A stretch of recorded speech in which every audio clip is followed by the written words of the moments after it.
এটা সমাধিস্থলী মন্দিৰ মছজিদ গীৰ্জালৈ পৰিৱৰ্তন হোৱা প্ৰথম দেখিলো। জুবিন দাৰ লগত মোৰ সম্পৰ্কটো বহুত বেলেগ, বুজাব নোৱাৰা বেলেগ। আৰু জুবিন দাৰ মৃত্যুৰ হেমাহি বা হত্যাৰ বাবে যিখিনি মানুহ জগৰীয়া, যি দুজন মূল ব্যক্তি আছে, আমি মুখ্যমন্ত্ৰীক কৈ আছো, shoot to kill, shoot to kill. Assam পুলিচৰ আৰু 2টা গুলি 4টা গুলি ওলাব লাগিব ইহঁতৰ গাত মাৰিবলৈ।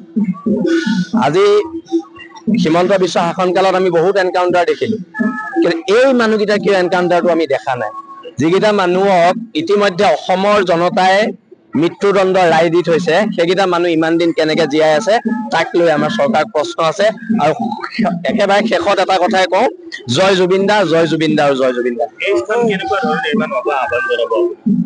এই স্থান চৰকাৰে কৰিব নালাগে, এই স্থান অসমৰ জনগণে কৰিব। অসমৰ থলগিৰি মানুহে এই স্থান ইতিমধ্যে মন্দিৰ মছজিদ গীৰ্জালৈ পৰিৱৰ্তন হৈছে। আৰু মই আগতেও কৈছো, এতিয়াও কৈছো, ভগৱানৰ কেতিয়াও মৃত্যু নহয়।